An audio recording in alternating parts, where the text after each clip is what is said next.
Hello friends, welcome to my channel Nizam the true bus. So మీరందరూ తమిళగా చూసినట్లుగానే మనం ఈరోజు చేయబోయే వీడియో పవన్ కళ్యాణ్ గారి బర్త్డే సందర్భంగా ఆయన యొక్క బయోగ్రఫీ అయితే మనం ఈరోజు వీడియోలో చేయబోతున్నాం. సో ఫస్ట్ టైం మన ఛానల్ని ఎవరైనా చూస్తున్నట్లయితే దయచేసి సబ్స్క్రైబ్ చేసుకోండి. అదేవిధంగా ఈ వీడియోని చివరి వరకు చూసి లైక్ చేయండి, షేర్ చేయండి. ఇక మనం మన వీడియోలోకి అయితే వెళ్ళిపోదాం. సో పవన్ కళ్యాణ్ గారు అంటే చాలా మందికి ఒక గూస్ బంప్స్ ఫీలింగ్ అయితే వస్తూ ఉంటుందన్నమాట. ఎందుకంటే ఆయన ఫ్యాన్స్ ఆ విధంగా ఉంటారు, ఆయన చేసే మంచి పనులు కూడా ఆ విధంగా ఉంటాయి అన్నమాట. సో ఆయన గురించి ఈరోజు తెలుసుకుందాం అన్నమాట. So power star Pawan Kalyan గారు ఫస్ట్ 1971 బాపట్లలోని వెంకటేశ్వరరావు గారు అంజనీదేవి గారికి 5వ సంతానంగా బాపట్లలోని పుట్టారనమాట. సో ఆయన బాపట్లలోని స్కూలింగ్ మొత్తం కంప్లీట్ చేసుకొని ఆయన ఇంటర్మీడియట్ వచ్చేసి నెల్లూరులోని బిఆర్ ఇంటర్ కాలేజ్లో అయితే పూర్తి చేశాడనమాట. సో ఆ తర్వాత ఆయన డిప్లొమా ఆఫ్ కంప్యూటర్స్ కూడా చేశాడు. కాకపోతే ఆయనకు జాబ్ మీద ఇంట్రెస్ట్ లేక జాబ్ అయితే చేయడం లేదనమాట. కానీ ఆయన ఒక సమాజంలోనే జరిగే విషయాలపైన పుస్తకాలు అయితే బాగా చదువుతూ ఉండేవాడు అనమాట. సో అదేవిధంగా ఆయనకు సినిమాలకి రావాలని చెప్పేసి అన్న చిరంజీవి గారు అయితే ఆయనను ప్రయత్నం చేయడం జరిగింది. కానీ ఆ టైంలో ఆయన సినిమాలకు అయితే రాలేకపోయారు అనమాట. కానీ ఆయన సమాజం పట్ల చూస్తూ సమాజంలో జరిగే చెడ్డ పనులను అన్నీ చూస్తూ చాలా బాధపడుతూ ఉండేవాడు అనమాట. మీరు చెప్తే నమ్మరు, కానీ ఒకానొక సమయంలో సమాజంలో జరిగే పనుల వలన ఆయన సూసైడ్ అటెంప్ట్ చేయడం కూడా జరిగింది అనమాట. కానీ అదృష్టవత్తు ఈరోజు మనకు ఆయనకు ఏం కావలేదన్నమాట. సో ఆ తర్వాత ఆయన ప్రపంచ హిస్టరీ యొక్క వరల్డ్ వైడ్ హిస్టరీ గురించి, అదేవిధంగా కార్ల్ మార్క్స్ యొక్క చరిత్రను చదవడం వల్ల ఇంకా నాలెడ్జ్ గెయిన్ చేసుకుంటూ ఉండేవాడు అనమాట. అదే టైంకి అన్నయ్య చిరంజీవి గారు ఆల్రెడీ ఒక పెద్ద పొజిషన్ హీరోగా వెలుగుతున్నారు అనమాట. సో ఆయన మొదటి సినిమా వచ్చేసి 1996లో ఆయన సినిమాని స్టార్ట్ చేయడం జరిగిందనమాట. సో ఆ సినిమా వచ్చేసి అక్కడ అబ్బాయి ఇక్కడ అమ్మాయి అనే సినిమాని ఆయన చేయడం జరిగింది. సో ఆ సినిమా వచ్చేసి ఆయన కేవలం అన్నయ్య గారి గురించి మాత్రమే చేయడం జరిగిందనమాట. సో అన్నయ్య ప్రోత్సాహంతో ఆ సినిమా చేయడం జరిగింది. కానీ అదేవిధంగా ఆయనకు ఆ సినిమా రిలీజ్ అయిన తర్వాత కూడా సేమ్ అలాంటి ప్రశంసలే వచ్చాయి. చిరంజీవి గారి తమ్ముడు అని చెప్పేసి మాత్రమే వచ్చాయి. కానీ ఆ పవన్ కళ్యాణ్ గారు యాక్టింగ్ బాగా చేశారు అనే పేరు అయితే రాలేకపోయింది అనమాట. సో కానీ ఆ తర్వాత ఆయన రెండవ సినిమా వచ్చేసి గోకులంలో సీత అనే సినిమాని ఎంచుకున్నారు అనమాట 1997లో. సో ఆ సినిమా ఎప్పుడైతే మనకు ఆన్ సెట్స్ షూటింగ్ స్టార్ట్ అయిందో అదే సమయంలో వైజాగ్కి చెందిన నందిని గారితో పవన్ కళ్యాణ్ గారి మొదటి మ్యారేజ్ అయితే అవ్వడం జరిగిందనమాట. సో ఆ తర్వాత అదే ఇయర్లో ఆగస్టులో ఈ సినిమా గోకులంలో సీత అనే మూవీ రిలీజ్ అయ్యి హిట్ అయ్యింది అని చెప్పుకోవచ్చు. సో ఆ తర్వాత హిట్ తెచ్చుకున్న తర్వాత మూడవ సినిమాగా ఆయన థర్డ్ సినిమాగా సుస్వాగతం మూవీ అయితే చేస్తున్నారు. షూటింగ్ స్టార్ట్ అయిపోయింది. షూటింగ్ స్టార్ట్ అయిన తర్వాత అదే సమయానికి కొన్ని కారణాల వల్ల నందిని గారితో విడిపోవడం జరిగింది. కానీ అదే సమయంలో ఈ సినిమా సుస్వాగతం అనే మూవీ మాత్రం రిలీజ్ అయ్యి సూపర్ హిట్ అయితే కొట్టడం జరిగిందనమాట. సో నెక్స్ట్ వచ్చేసి అదే ఇయర్లో జూలైలో పవన్ కళ్యాణ్ గారి సినిమా ఇంకో cinema the block buster movie అని చెప్పుకోవచ్చు. యూత్ని అందరినీ కూడా అట్రాక్ట్ చేసిన మూవీ అని చెప్పుకోవచ్చు అనమాట. తొలి ప్రేమ రిలీజ్ అవ్వడం జరిగింది. సో తొలి ప్రేమ మాత్రం బ్లాక్ బస్టర్ హిట్ అయింది. సో ఆ రికార్డ్స్ను బ్రేక్ చేసింది. ఈ తొలి ప్రేమ మూవీతోనే పవన్ కళ్యాణ్ గారికి ఒక రేంజ్ అనేది క్రియేట్ అవ్వడం జరిగిందనమాట. ఒక ఫ్యాన్స్ అసోసియేషన్ అనేది క్రియేట్ అవ్వడం జరిగిందనమాట. సో ఆ తర్వాత నెక్స్ట్ సినిమా వచ్చేసి 1999లో తమ్ముడు అనే సినిమాని కూడా పవన్ కళ్యాణ్ గారు చేశారనమాట. ఆ సినిమా కూడా హిట్గా నిలిచింది. సో ఆ తర్వాత 2000 ఇయర్ పూరి జగన్నాథ్ గారి దర్శకత్వంలో బద్రి అనే సినిమా అయితే రిలీజ్ అవ్వడం జరిగింది. ఈ సినిమా అయితే ఒక సెన్సేషన్ క్రియేట్ చేసిందని చెప్పుకోవచ్చు. చాలా హిట్ సొంతం చేసుకుందని చెప్పుకోవచ్చు. ఈ సినిమాలో నటించిన రేణు దేశాయ్ గారు పవన్ కళ్యాణ్ గారు ఆ సమయానికి ప్రేమించుకొని లివింగ్ రిలేషన్స్లో ఉన్నారు అని చెప్పుకోవచ్చు. సో 1 ఏప్రిల్లో వచ్చిన ఖుషీ సినిమా మాత్రం పవన్ కళ్యాణ్ గారి రేంజ్ని ఒక అమాంతం ఒక పైకి లేచింది అని చెప్పుకోవచ్చు అనమాట. ఖుషి సినిమా తర్వాత పవన్ కళ్యాణ్ గారు నెక్స్ట్ వచ్చిన సినిమా వచ్చేసి ఆయన ఓన్ డైరెక్షన్లోనే 2003లో జానీ మూవీ అయితే చేయడం జరిగింది. అల్లు అరవింద్ గారు ఈ సినిమాకి ప్రొడక్షన్ చేశారు అని చెప్పుకోవచ్చు అనమాట. కానీ ఈ సినిమా ప్రేక్షకుల్లో అంతగా నచ్చలేదు, అంతగా ఆడలేదు అని కూడా చెప్పుకోవచ్చు అనమాట. సో ఆ తర్వాత వచ్చిన వరుసగా సినిమాలు గుడుంబ శంకర్ కానీ, బాలు కానీ, బంగారం కానీ, అన్నవరం కానీ ఇవన్నీ కూడా సినిమాలు ఫ్లాప్గా నిలిచాయి అని కూడా చెప్పుకోవచ్చు. సో 2008 ఆగస్టు 12న పవన్ కళ్యాణ్ గారు, నందిని గారు అఫీషియల్గా విడాకులు తీసుకోవడం జరిగింది అనమాట. సో ఆ తర్వాత ఆయన తీసిన మూవీ సినిమా వచ్చేసి త్రివిక్రమ్ గారి దర్శకత్వంలో చేసిన సినిమా జల్సా.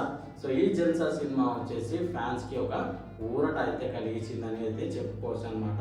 ఆ తర్వాత 2009లో రేణి దేశాయ్ గారు, పవన్ కళ్యాణ్ గారు అఫీషియల్గా మ్యారేజ్ చేసుకోవడం అయితే జరిగింది అని చెప్పుకోవచ్చు. అదే సమయంలో అన్నయ్య చిరంజీవి గారు ప్రజారాజ్యం అనే పార్టీ అయితే మొదలుపెట్టడం జరిగింది. ఆ పార్టీలో పవన్ కళ్యాణ్ గారు ప్రజా యువ నాయకుడిగా చాలా రోజులు పనిచేయడం జరిగింది.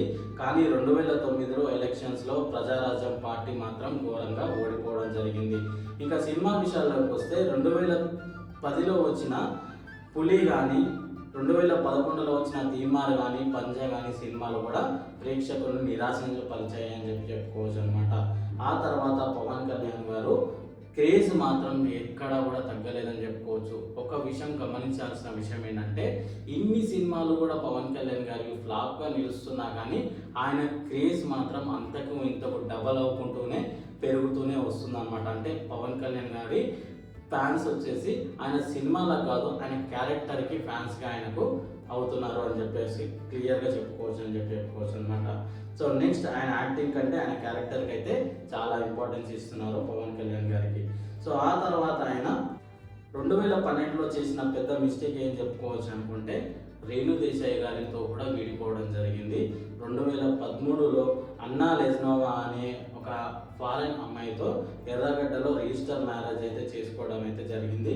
వాళ్ళ పర్సనల్ విషయాలు ఎలా ఉన్నావో మనకైతే తెలియదు కాబట్టి ఆ విషయంలో మనము డెప్త్కి వెళ్ళాల్సిన అవసరం అయితే లేదని నా అభిప్రాయం అని చెప్పుకోవచ్చు. అదే సమయంలో 2012వ సంవత్సరంలో హరీష్ శంకర్ గారి దర్శకత్వంలో వచ్చిన సినిమా గబ్బర్ సింగ్. ఈ సినిమా ఒక ప్రపంచం సృష్టించింది అని చెప్పుకోవచ్చు అనమాట. 2012లో రికార్డ్స్ బ్రేక్ చేసింది అనేది కూడా ఖచ్చితంగా మనం అయితే చెప్పుకోవచ్చు అనమాట. సో ఆ తర్వాత మళ్ళీ పూరి జగన్నాథ్ గారి దర్శకత్వంలో వచ్చిన కెమెరామెన్ గంగతో రాంబాబు కానీ, యావరేజ్ స్టార్ కానీ నిలిచింది. ఆ తర్వాత వెంటనే మళ్ళీ త్రివిక్రమ్ గారి, శ్రీనివాస్ గారి దర్శకత్వంలో వచ్చిన సినిమా అత్తారింటికి దారేది. ఈ సినిమా కూడా ఒక సెన్సేషన్ క్రియేట్ చేసిందని చెప్పుకోవచ్చు. సినిమా రిలీజ్కి ముందే 90 నిమిషాల సినిమా లీక్ అయినా కానీ మొదటి 100 crores ఆఫ్ రికార్డ్ కలెక్షన్స్లో ఉన్న ఫస్ట్ సినిమాగా నిలిచిన సినిమా అత్తారింటికి దారేది అని చెప్పుకోవచ్చు అనమాట.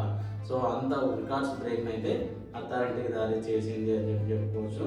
తర్వాత అన్న ప్రజారాజ్యం పార్టీని కాంగ్రెస్లో కలిపేయడం వల్ల పవన్ కళ్యాణ్ గారు ఎంతో బాధపడుతూ ఆయన ఓన్గా ఒక పార్టీని, జనసేన అనే పార్టీని 2014 మార్చ్ 14న ఫ్యాన్స్ అందరి ముందల ఒక్కడే నిలబడుకొని ఒక పార్టీని అయితే స్థాపించడం జరిగింది. అదే జనసేన. సో ఆ జనసేన పార్టీ ఆంధ్రప్రదేశ్ ఎలక్షన్స్లో టీడీపీ మరియు బీజేపీ సపోర్ట్ చేసి 2014లో సపోర్ట్ చేసి టీడీపీని అధికారంలోకి తీసుకురావడానికి పవన్ కళ్యాణ్ గారి పార్టీ జనసేన చాలా కీ రోల్ ప్లే చేసిందని అయితే మనం క్లియర్గా చెప్పుకోవచ్చు. ఆ తర్వాత 2017లో ఆయన పూర్తి స్థాయి పొలిటీషియన్గా మారి చాలా మంచి పనులు అయితే చేస్తూ ఉన్నారు. మెయిన్ ఇంపార్టెంట్ వచ్చేసి ఆ సమయంలో ఉద్దానం అనే పాయింట్ని తీసుకొచ్చి ప్రజల్లోకి తీసుకొచ్చి దానికి ఎంతో మంచి చేశాడని అయితే చెప్పుకోవచ్చు అనమాట. సో నెక్స్ట్ 2019 ఎలక్షన్లో జనసేన 175 సీట్లకి 140 సీట్లు అయితే పోటీ చేయడం జరిగింది. ఒంటరి పోరాటం అయితే చేయడం జరిగింది. కానీ ఈ పోరాటంలో పవన్ కళ్యాణ్ గారు 2 స్థానాల్లో ఘోరాది ఘోరంగా ఓడిపోవడం జరిగింది. కేవలం 1 సీటు మాత్రమే గెలుచుకోవడం జరిగింది, అది కూడా రాజోలు. సో ఆ రాజోలులో 1 పర్సన్ మాత్రమే జనసేన తరఫు నుంచి గెలవడం అయితే జరిగింది అని చెప్పుకోవచ్చు. కానీ అయినా కానీ పవన్ కళ్యాణ్ గారు ఎక్కడ కూడా నిరాశ చెందకుండా, ఎక్కడ కూడా బాధపడకుండా ప్రతి విషయంలో ఆయన ముందుండి నడిచాడు అని చెప్పుకోవచ్చు. ప్రజల పక్షాన నడిచినాడు అని చెప్పుకోవచ్చు. వైఎస్ఆర్సీపీ చేసిన ప్రతి అక్రమాల మీద ఆయన పోరాడాడు అని అయితే మనం క్లియర్గా చెప్పుకోవచ్చు అనమాట. నెక్స్ట్ వచ్చేసి సో ఆయన ఇంకా సినిమాల విషయాలకు వస్తే 2015లో వచ్చిన గోపాల గోపాల కానీ, కాటమరాయుడు కానీ, అజ్ఞాతవాసి కానీ ఈ 3 సినిమాలు కూడా అంతగా ప్రేక్షకుల్ని ఆదరించలేదు అని చెప్పుకోవచ్చు.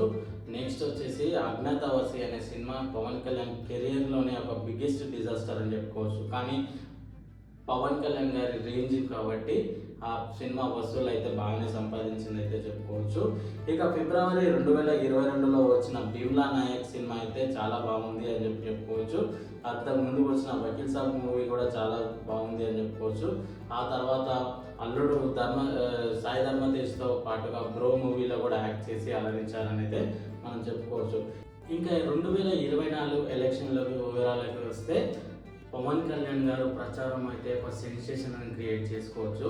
వారాహి వాహనంపై hello AP by by YCP అనే స్లోగన్తో ప్రచారాన్ని ఒక సెన్సేషన్ క్రియేట్ చేయడం అయితే జరిగింది. సో ఈ ఎలక్షన్లో పవన్ కళ్యాణ్ గారు బీజేపీ మరియు టీడీపీ మరియు ఒక కూటమిగా ఏర్పడి, జనసేన 3 పార్టీలు ఒక కూటమిగా ఏర్పడి పొత్తుతో ఈ ఎలక్షన్లో పోటీ అయితే చేయడం జరిగింది. ఈ పొత్తులో పవన్ కళ్యాణ్ గారికి కేవలం 21 సీట్లు ఎమ్మెల్యేలు మరియు 2 సీట్లు ఎంపీలు ఇవ్వడం జరిగింది.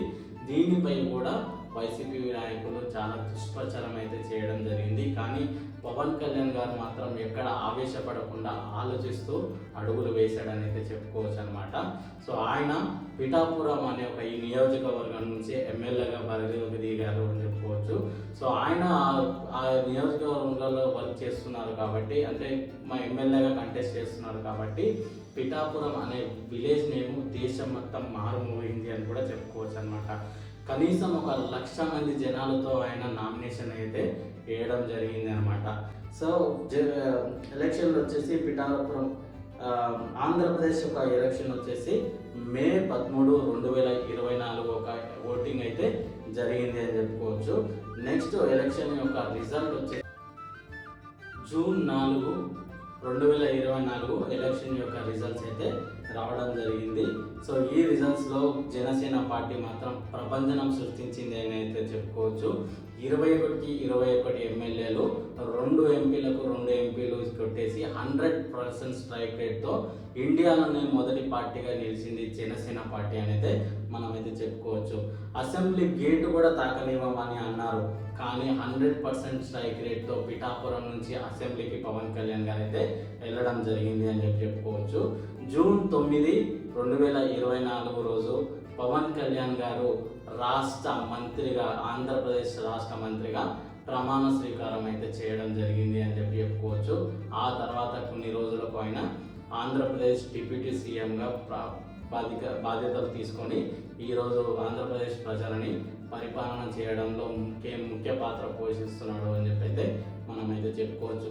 డియర్ పవన్ కళ్యాణ్ గారు, ఇలాంటి ఉన్నత స్థానాలు మీరు ఇంకా ఎన్నో చూడాలని చెప్పేసి మనస్ఫూర్తిగా కోరుకుంటూ మీ అభిమాని. Once again many more happy returns of the day power star Pawan Kalyan garu and deputy CM of Andhra Pradesh Pawan Kalyan garu. Thank you very much ఈ వీడియో మీరు చూసినందుకు. సో నచ్చితే లైక్ చేయండి, సబ్స్క్రైబ్ చేయండి. జై హింద్, బాయ్.